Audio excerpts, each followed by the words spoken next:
मी मुंबईतनं महायुतीमधला दक्षिण मुंबईच्या जागेचा तिढा अद्यापही कायम आहे। भाजपचे महाराष्ट्र प्रभारी दिनेश शर्मांसोबत आज मॅरेथॉन चर्चा होणार आहे। जागेचा तिढा सुटणार का याकडे त्यामुळे लक्ष लागलेलं आहे। तर दक्षिण मुंबईमध्ये महायुतीकडनं उमेदवार कोण असणार याची चर्चा मागच्या अनेक दिवसांपासून सुरू आहे। अद्यापही महायुतीनं कोणाचंही नाव फायनल केलेलं नाही। मुळात ही जागा शिंदेंच्या शिवसेनेकडे असणार की भाजपकडे असणार याविषयी वेगळा खल सुरू आहे आणि अशातच आता भाजपच्या आज मॅरेथॉन बैठका होत आहेत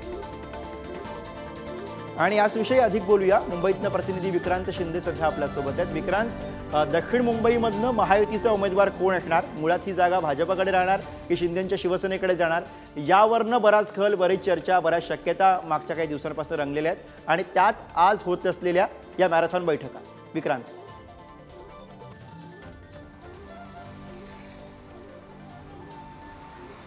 गुरुप्रसाद, खरं तर दक्षिण मुंबईची जी जागा आहे महाविकास आघाडीकडून विद्यमान खासदार असलेले ठाकरेंच्या शिवसेनेचे अरविंद सावंत यांना पुन्हा एकदा उमेदवारी जाहीर करण्यात आलेली आहे।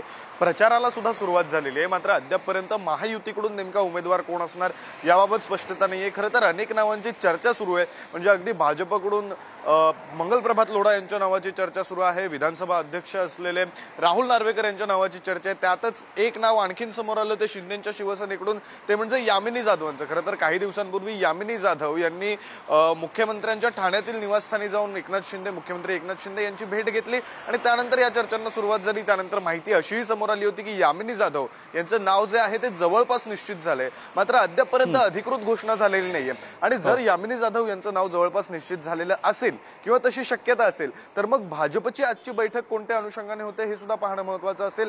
बैठक होते याचा अर्थ भाजपने अद्यापपर्यंत दक्षिण मुंबईच्या जागेवरचा दावा जो आहे तो सोडलेला नाहीये। त्याच्यामुळे आजच्या बैठकीत नेमकी काय चर्चा होते आणि काय निर्णय होतोय हे पाहणं महत्त्वाचं असणार आहे। गुरुप्रसाद, अर्थात वेळोवेळी तुमच्याकडनं अपडेट्स घेत राहू। तुर्तास धन्यवाद विक्रांत या सगळ्या सविस्तर माहितीसाठी।